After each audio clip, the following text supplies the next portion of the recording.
going to start with, I'm going to start with a question that I want to ask you guys, and you tell me, what if you can sum up or pinpoint what is a general struggle or that you face every day? What can you, I mean, you don't have to share anything personal, but in general, if you can pinpoint something general that you see people struggle every day, what would it be? Every day? Yeah, a struggle that you have every day. Either your struggle, either something you hear about people struggling, or something you see in general. What would it be? Struggle not complaining. They are always complaining. C'est dur d'être tout le temps like equal with yourself and be de bonne humeur et bien. Okay, so Dorit says people complaining and not always being positive or happy. Okay, what else? What I see a lot is people having difficulty taking responsibility for their own actions. Okay. And thoughts. Yeah. Of that. Language also, and language being full language. Yeah. What about you, Cheryl? I was thinking my constant struggle is to do the right thing at the right time, whether it's working or housework or avoiding chocolate. I love that. Merci, Cheryl. I don't feel alone in that struggle either. Same here. What about Rivka? Do you have anything to add? People struggle is, some people have struggle for, you want inner struggle or outer struggles? Whatever struggle you can pinpoint that you see on a daily basis. Which words come out of your mouth and which words stay inside? Okay, I love that. I love that. Communication, which words stay in your mouth and which word come out. Beautiful. And you pinpoint? So I was actually thinking about it when I was preparing this year. No, actually I was thinking about it last night, and I said I want to ask that question because it's so related to the shir, to what we're learning today. What I noticed last night, I was packing my daughter for camp and the emotions and the things, and I said, it all comes to emotion. Everything comes down to emotion. The struggle, at least for me, the struggle is all about the emotion in everything. And because there's an emotion behind everything, the action is going to be expressed in whatever way, or the thought or the speech. So it all comes down to emotion. And it's crazy how we struggle. And as I prepare my class, I prepare it, throughout the weekend, and I reread my notes, and I see that like we have all the answers, yet we struggle with it daily. It's a real struggle. It's a real struggle. It's a human struggle, and it's a normal struggle, but we do have the answers. When it says that the Torah has the answers to everything, I really believe, sometimes we can't see a concrete way how the Torah can help for some people. But when you learn the Tanya, you can see how in such a concrete way, like not only in your outside life, like your family and like those ways, but really your inner thoughts, your inner speech, your inner struggles, your inner emotion.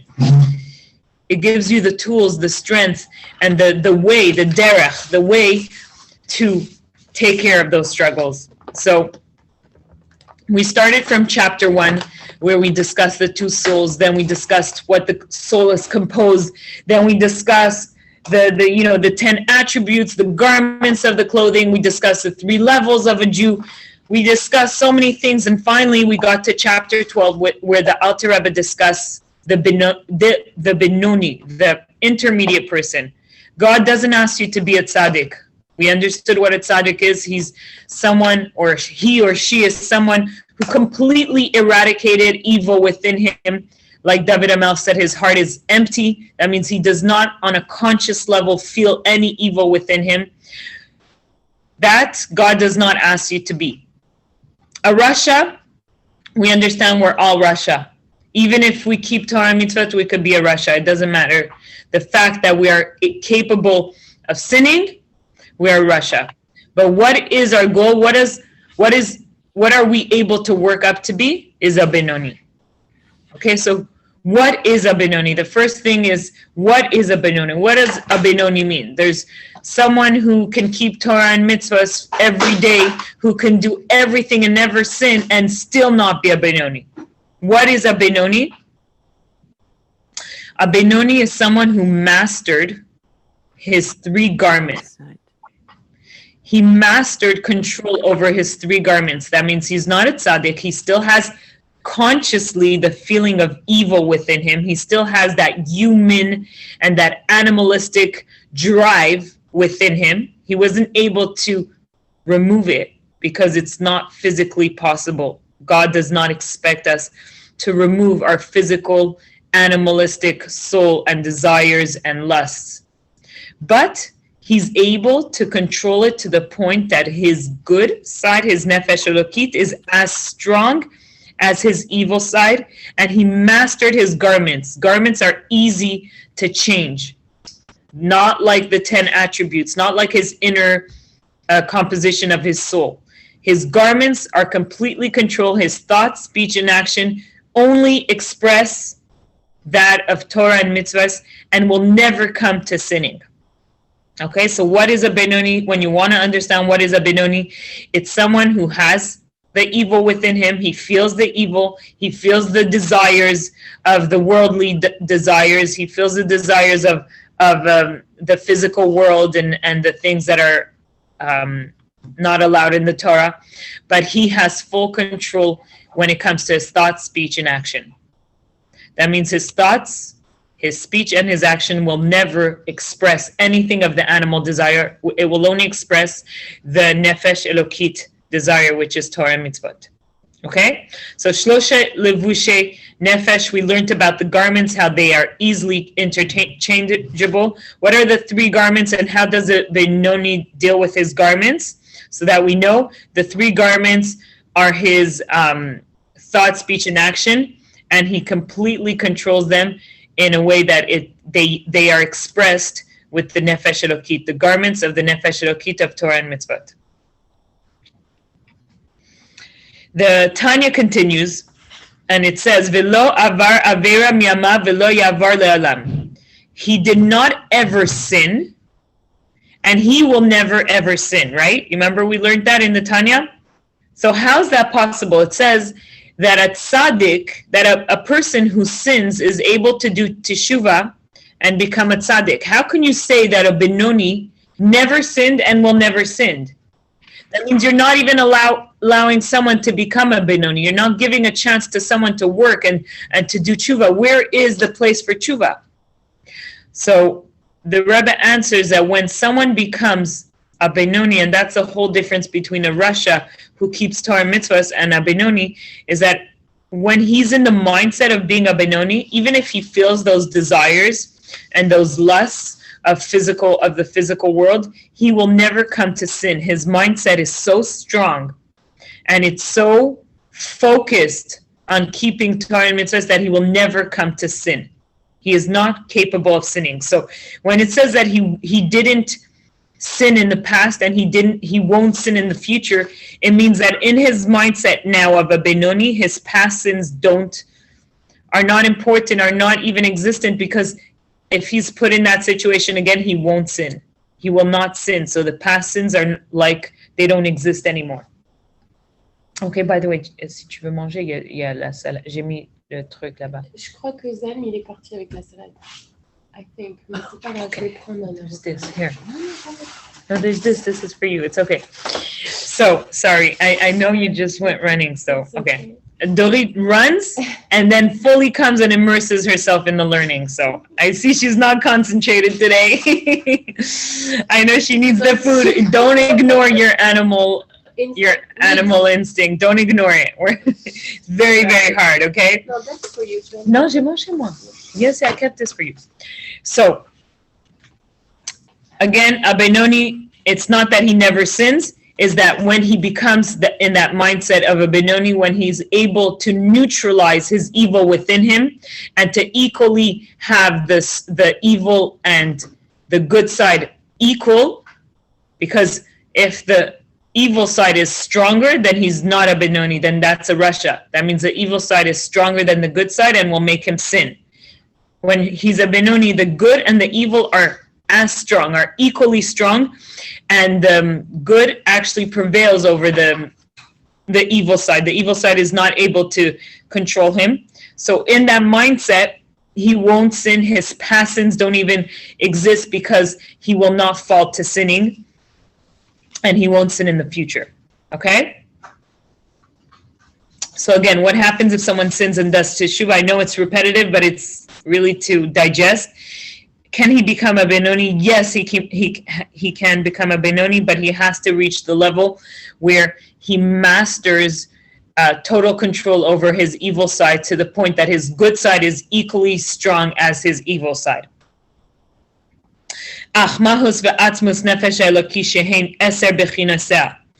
so the Tanya continues and says, but the essence of the nefesh elokish, that is the 10 sephiras, those he can't control. So the Benoni, he controlled his city halfway. Okay, what is a city? We learned in the previous chapter that a city is the body. The body is called a small city, and there's two kings that constantly fight over the city to conquer it. And it can never be that both king rules. They're constantly fighting or one king is ruling. What happens with a Benoni? What's the difference? The Benoni, his rulership is only through the garments. So he's able to conquer his garments. His king, his Nefesh Elokit, was able to conquer his garments. But when it came to his Atzmos HaNefesh, to the essence of the soul, what is the essence of the soul? What is the composition of the soul? What did we learn about the structure of the soul? The 10 Sefirot, which is the three intellectual attributes, and the 7 emotional attributes. Those he cannot conquer. Those is not controlled by his Nefesh Elokit. And that's only a tzaddik that's able to take his etzem, okay? In essence, things that are essentials are not able to change. So really, if a tzaddik is able to change his essence, then the 10 Sefirot of the soul is not really the essence. That's what the Tanya, and there's an explanation on this. But because compared to the 3 levushim, compared to the 3 garments, the 10 Sefirot are the essence compared to the 3 garments, because the 3 garments are constantly changing. We're constantly having new habits and new thoughts and new, as we go on through life. So garments are always, they're not essence. They're not the essence of the soul. They're constantly being changed. That a Benoni has full control of. But the 10 Sefirot, which is compared to the garments, are the essence. They cannot be changed unless you're a tzaddik and you have a really extra power to be able to change that. So what is the difference between a tzaddik and a Benoni? Is that a tzaddik was able to change his essence, his 10 Sefirot of his animal soul, to change the characteristic that they're not animal, they're refined, or even to remove that. I mean, you can't remove your animal soul, then he wouldn't exist, but he took that animal soul and completely refined it and changed its nature. A tzaddik does not lust and desire physical. He does not, you can't relate in that level. He does not desire anything that's evil and not godly. A Benoni does desire those things because he has it. He has his human and animalistic soul that's still there and kicking, alive and kicking. But it's fully controlled by the Benoni. And that's what's the difference between the tzaddik and between the Benoni. That consciously, the Benoni feels his evil on a conscious level. It's a daily struggle. But he doesn't let his animal soul express itself through the garments. His garments are completely controlled by him. You know what is interesting? It's the 3rd week we're learning about chapter 12. and it's every time I try to learn it from a different source so I can get more insight on this chapter. And every time I have like 5 pages written on this chapter. So I have 5 pages 3 times. I prepared this class 3 times because there's so much to learn on this. And The book is about the Benoni. the book is about the Benoni. It's about us. It's about what we can master, what we can reach, what we can aspire to. To think that you can become a tzaddik, if that's what Hashem told us, no one would even try, because it's impossible for us to be a tzaddik. To try to teach someone and tell them, become a tzaddik, don't desire human things. Don't. It's not good to be human, and to have these animal desire. That's not the reality. The Torah says no. Even the Benoni, who never sins, who's only does Torah mitzvahs, he constantly feels in a conscious level that animal soul and that animal desire and worldly desire. Those things we can't remove. Don't try to fight that. So the question is how? What do we do? So let's understand what the Benoni does. And in order to understand that, the Alter Rebbe brings tefillah. Okay, so we learned a little bit about tefillah, and I learned something so beautiful. Every time I learn, it makes me want to pray more. I'm like, oh my God, we should spend more time. And as a mother, it's so busy to pray, but I try to do a little bit of prayer every day. But it is very hard as a mother. He brings tefillah. What does he say? And this is something new that I learned this week. I thought was beautiful. The Tanya says, Shas Meichen de Gadlus Lemaila. What happens during prayer? Every day during prayer, there's this energy in the world. Now, not everyone gets to tap into this energy. Not everyone takes advantage of this energy. Not everyone cares about, but this energy is there. When there's moments for prayer, there's 3 times a day where there are special moments to pray, and once you pass those moments, you can't. There's certain moments where you can't pray anymore for the morning prayer and the afternoon prayer. Every prayer has its time. So during those times, there's a special energy, and it's called Shas Meichen de Gadlus. What does Meichen de Gadlus mean? Meichen de Gadlus means large state. Okay, I'm going to give it a state, but Meichen is really the mind, like a large mind. Okay, it's a large state. Meichen de Ktanis is a low or a small state. Okay, so let me explain what that means, where it comes, and then I'll explain how that energy is expressed during prayer. So there's Meichen de Ktanis is something that children, usually when it is used with children, that they're small, they're small-minded. They desire small thing. A child will want candies and will want plastic toys because his mind is small. His maturity level is very small, and it's normal for him to desire small things. As he grows and as he matures, his desires grow, and he desires things that are more bigger. Okay, so Meichen Ktanis is desiring small things, and Meichen de Gadlus is desiring bigger things. Also, you can see that in adulthood. You can see people who, even if they're adult, they can be Meichen Ktanis. They can desire childish. They can desire things that are small, meaning they can, get over or want things that are not going to especially bring them a more real, meaningful, deep pleasures, but things that are very fake, shallow, very very material, physical pleasures. And then Meichen de Gadlus, there's people that have a more larger and mature kind of mind, where they're gonna they're gonna desire like meaningful relationship and spirituality and connection and things that are more gaida. So during tefillah, during davening, that energy comes where you can connect to the Meichen de Gadlus Lemaila, of the godly. Okay, God has desires too, right? Everything we have, God has. But obviously we cannot compare us to God. So during that tefillah, that's when you can kind of connect. It's that energy. If you connect, obviously if you have to know how to connect into it. You have to be really concentrated in tefillah and able to connect to that larger desire, that view of having this strong connection with God, which is something that you can only connect to with a larger view. Okay, so why is this? Why does this happen during our daily day-to-day lives? We can't help have mechen diktanis. We can't help desiring things that are small, like our petty desire, being hungry and running after clothes and whatever petty, immature, childish, if you want, compared to, of course, people that are on a higher level, desires. We can't help that because that's part of our human and animal soul desires.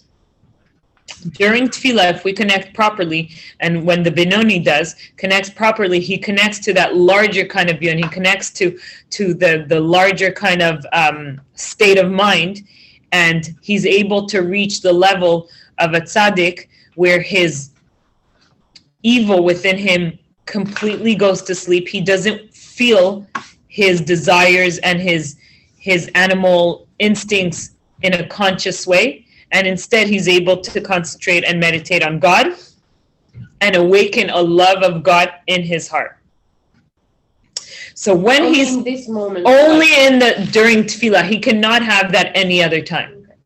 Only during prayer, when a Benoni knows the right concentration, he has such good control over his emotions, he's able to concentrate and get and connect to that energy of large state of mind where he connects to the higher, to the supreme, to God, and to that wanting of understanding and getting close to him, and all his petty desires, his things that are very childish, if you want, or animal, those calm down, and he doesn't feel it on a conscious level, not on a subconscious level, on a conscious level. This he reaches through prayer. And what prayer is specifically? I thought it was very, very interesting. The Alter Rebbe says through the prayer of Shema. The prayer of Shema is really the highlight of the prayers. All the prayers before that and all the prayers after that only prepare you for Shema. So before that, it's in order to prepare your mind and get into it so that when you say Shema, you're going to be ready. And after that, it's in order to actualize everything you got when you said the Shema.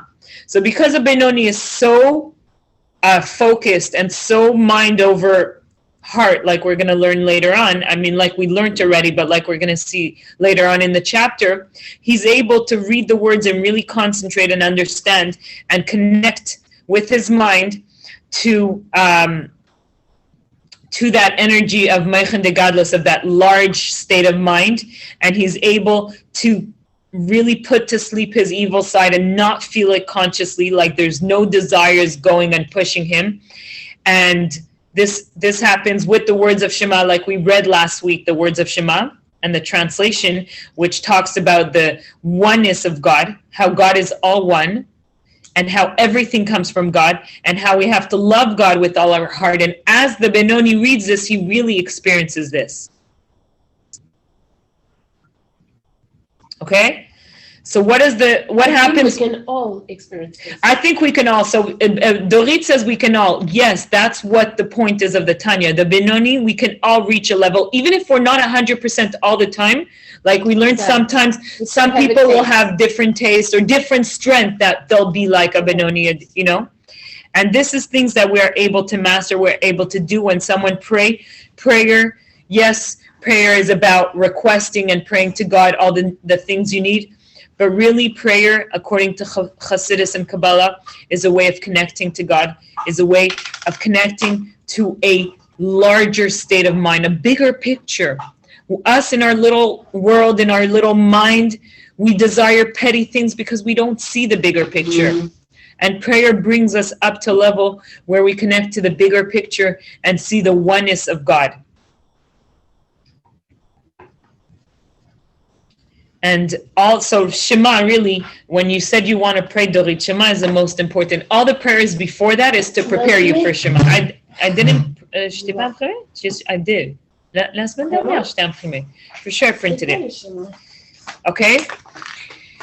And then something interesting that I thought, you remember we learned about learning Torah? Yeah. So what is the difference between learning Torah and praying? Who remembers what we learned? I think it was chapter, you see? I think it was chapter 5. I don't remember exactly what chapter, maybe chapter 6, where we learned about Torah learning. You remember that chapter where we learned about learning Torah and what happens? When we learn Torah, when someone learns Torah and digests it with his mind and understands it really to the point where it's part of him, there's a unity between him and God, okay? And God's the higher purpose of God. But with tefillah, it's very different. Let me just find my notes because I want to say the right thing. 1 minute. Why is tefillah and Torah learning different? So when a Jew learns Torah, there's a great unity between Hashem and the Jew. A person digests and understands in his mind the greatness of Hashem, and that creates a great unity in the physical world between the reality of Hashem and the reality of a human. Okay, so basically learning Torah, what we learned, there was a whole chapter on just learning Torah and the unity it happens because the Torah is kind of the reality of Hashem, and by us learning it, by us physical people with our reality as a human beings, we learn Hashem's reality. It's called Yichud Nifla. It's an unbelievable connection. But when a person prays, there's 2 types of praying. There's a praying where you read the words and you understand and you really concentrate. But then there's a more important way of praying is called Kavanas Alev, praying with the heart. It's praying in a state of mind that you are talking to Hashem. That you and Hashem, it's like a close, deep relationship, and you're talking to Hashem, Kavanas Alev, and you have to really be in that state of mind that when you open your prayer book or when you talk to Hashem, He's in front of you, listening to you, and really you're relating. You have that connection with Him. And this is so, I won't say it's more important than learning Torah, but it's the best connection. The connection is different. You can't compare it to learning Torah. Learning Torah is like you unite 2 worlds and 2 realities. But praying is where you talk to Hashem, you connect to Hashem in such a different, personal, intimate way. And with this, if you have Kavanas Alev, if you have the meaning of your heart is in that state of mind, really having that realization that you're talking to God, then you don't even need to understand what you're saying. A lot of people are like, yeah, I can't pray. I don't understand the words. I don't know what I'm saying.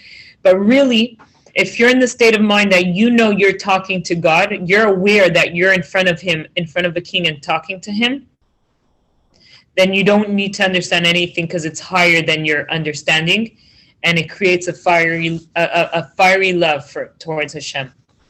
So it's very, very different. The effect of prayer and the effect of learning Torah has 2 different effects. Learning Torah is just a unity, and the experience of praying actually experiences you emotionally. It awakens love for Hashem.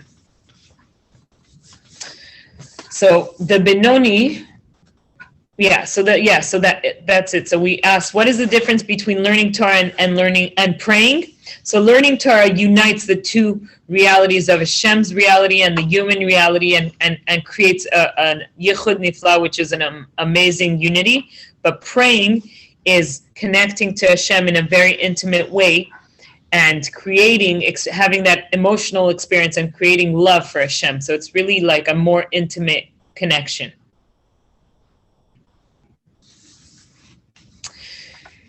So as soon as the Benoni is done praying, okay, so while he's praying, he's completely in a different world, in that state of mind, connecting to a higher world, to a higher Meichen de Gadlos, and his evil within him, his animal soul he doesn't feel it. It's sleeping. But as soon as he finishes praying, his animal soul reawakens, and again he feels all those desires of the world and all these natural and human and animal instincts that he has. They're there, but he won't fall into them. He won't even let the thought he won't expand on the thought. So he can't control his instinctive thoughts. Okay, and that's where something very interesting, I wrote it, Bipoal Mamash. How does the Benoni control his thoughts? So his instinctive thoughts, he can't control. These are helpful things for us. Don't ever try to control your instinctive thoughts.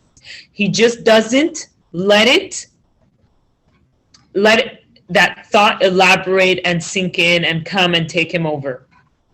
His instinctive thoughts will come all the time because he has these natural instincts. Those you can't get rid of instincts, okay? He can't get rid of it. Benoni cannot get rid of it. But he will push it away and he won't let it come into real actual thought. So his thought, speech, and action are completely mastered, controlled over by his moach shalit alev, his mind controlling over his heart. So what does this mean? The Benoni mastered moach shalit alev. He mastered having his mind control over his heart. And now this is something I want to expand a bit that I don't think I expanded enough on the last ones. Moach shalit alev. The Alter Rebbe brings this, and really, I remember as a kid, they said the whole Tanya is based on this, on these words. Moach shalit alev. The mind rules over the heart. The Alter Rebbe says the natural behavior, I guess, the natural way of a mind is to control the heart. Do you know that? That's the way a person is created physically and spiritually, is that the mind wants to rule over the heart. That's a natural strength of the mind. Anatomy. Okay? That means we are all capable of controlling and restraining any desires we have, anything that the heart prevents us from doing what we're supposed to do. Now, unfortunately, for whatever reason, sometimes we are not able to control our heart's desires.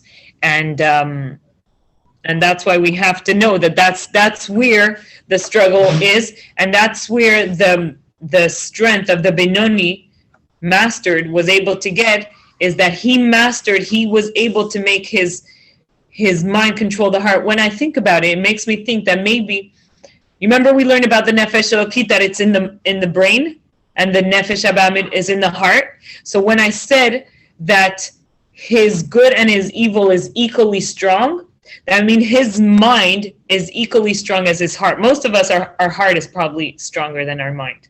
I can talk for myself. I know. I said most regular people that are not Benoni or Tzaddik, their heart are strong. Your heart is stronger than your mind. What? Your heart, it's what you act more upon your heart than your mind. But naturally, but imagine that the way Hashem created, says it in the Tanya, okay? The Alter Rebbe says that psychologically and spiritually, your mind is supposed to rule over your heart. But through whatever it is that happened, in the history of human and the Jewish people, maybe our minds got weaker, and our heart mostly rule us, okay? Benoni was able to take his mind, exercise it to the point that it completely rules over the heart. It's as strong as the heart, and it will prevent him from any sins. That is his secret, that even if he has those inner instincts, those instinctive thoughts, he will control it, and he will push it away. And he will say, yes, I know you want this. I know this is because you have your animal soul. But what's more important for me is serving God and doing the right things for God. And he will not allow himself to sin. So he's aware, he's conscious of his instinct and his animalistic traits, but he completely controls it.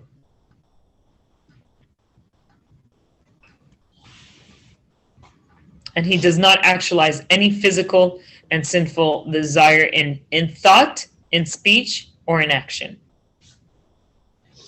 Now, the Alter Rebbe brings, in order to help us understand this struggle, he brings an example of what King Solomon says. Okay, I don't have the exact phrase over here, because it wasn't written completely in the Tanya, so I don't have the actual phrase.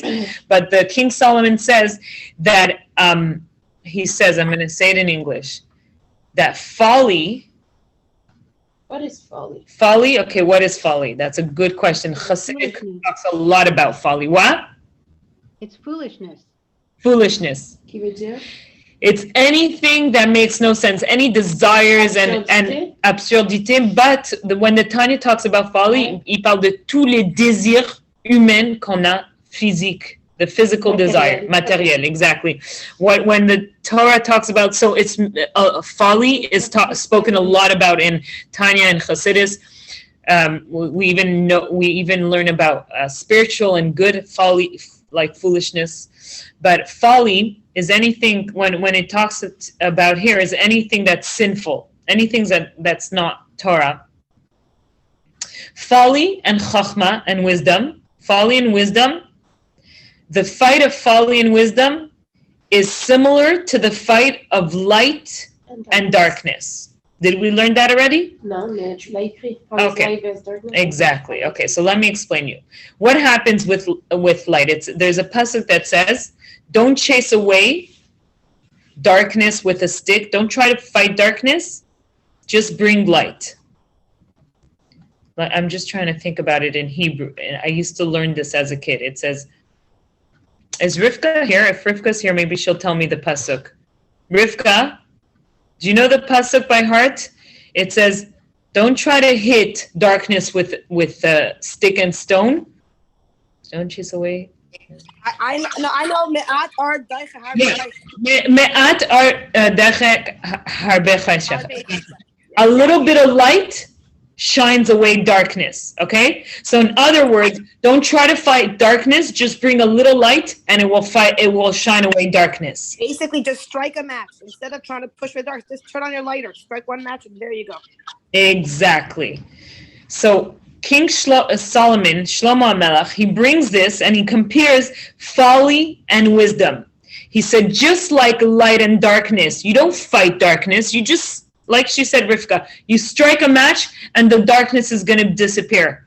So too with folly. Don't try to fight your foolishness you have inside. We all have foolishness, okay? We all have these desires and lusts that just keep on coming and don't go away.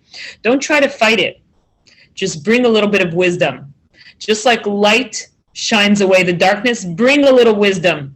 You're in a room and people are acting whatever, foolishness, either mean or jealous or whatever it is. Bring a little bit of wisdom. You'll see that is going to display.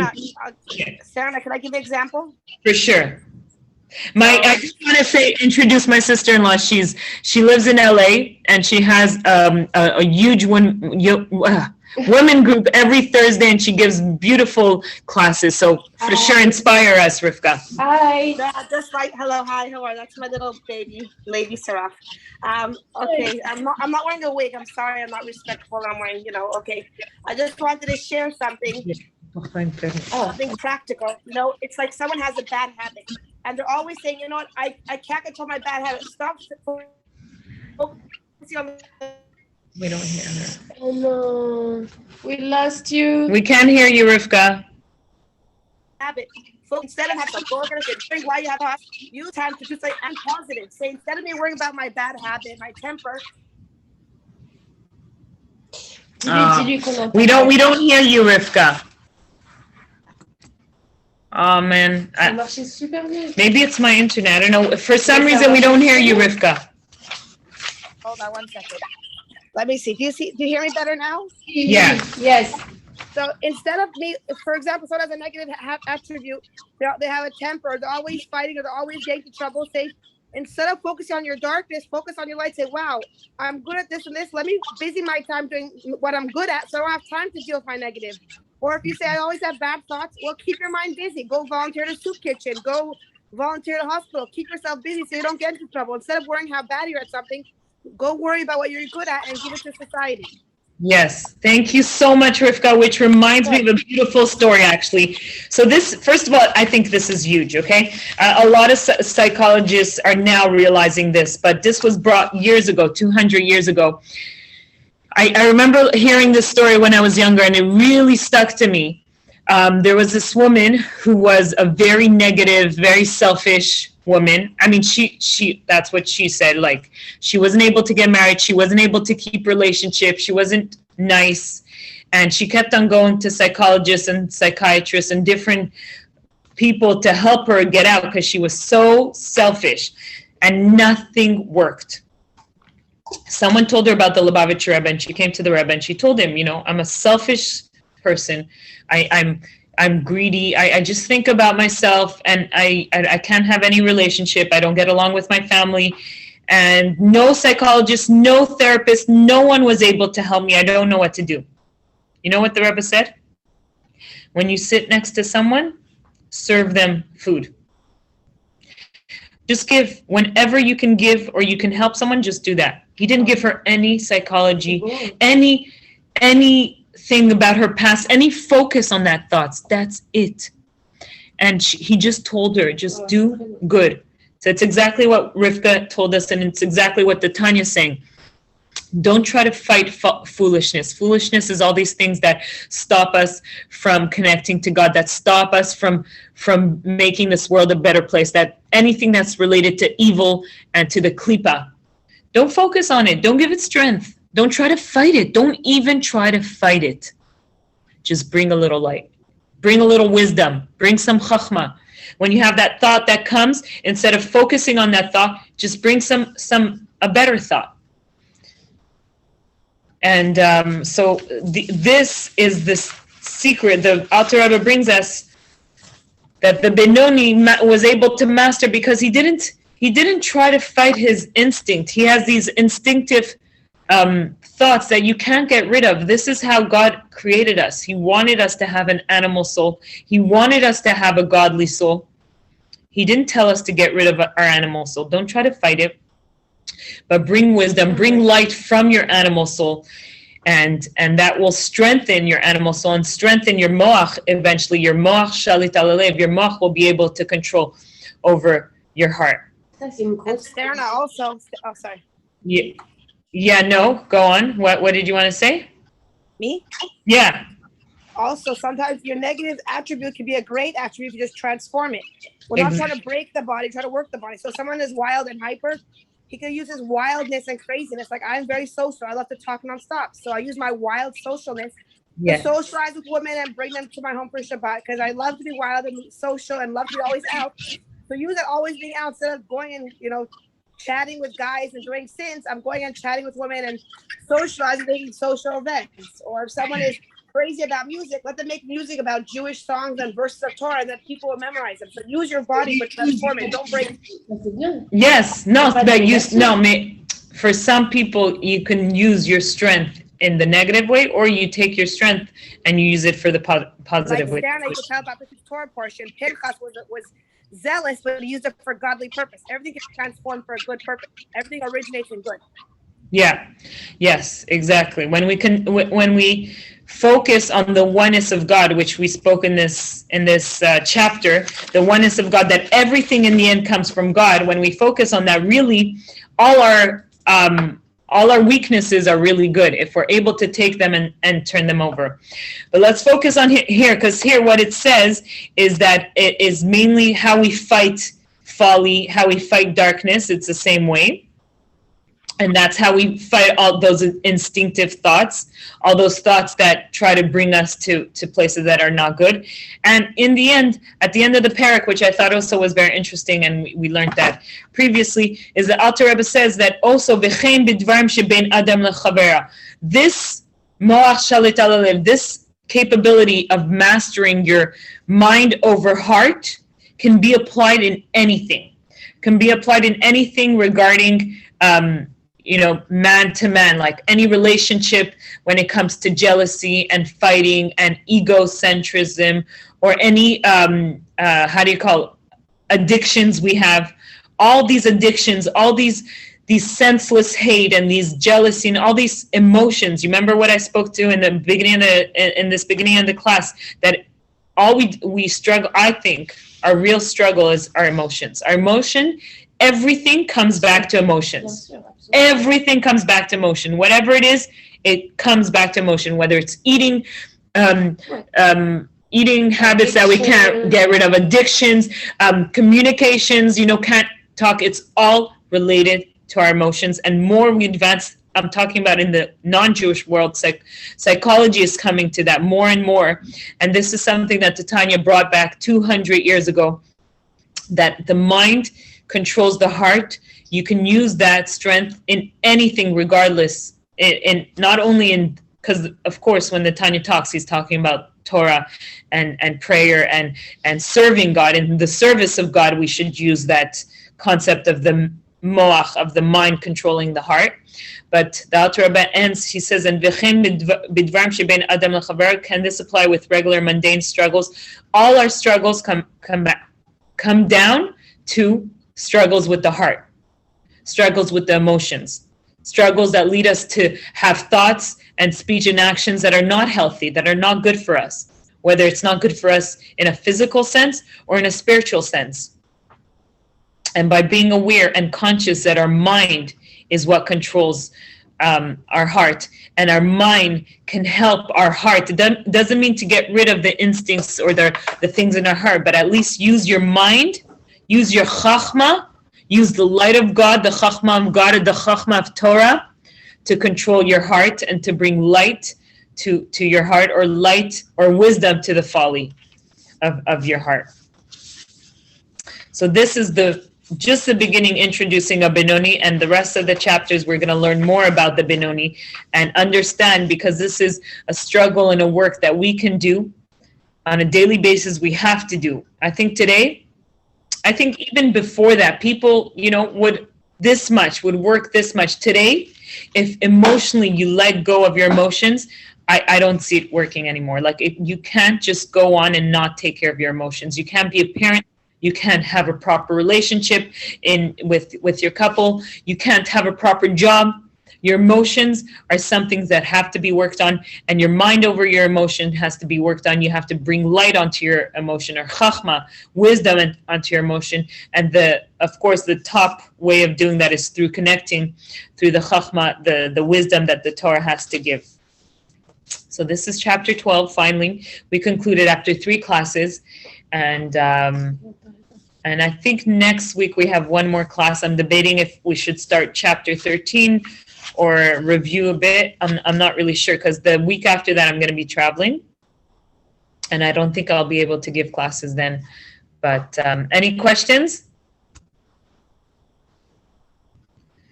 Thank you, Rivka.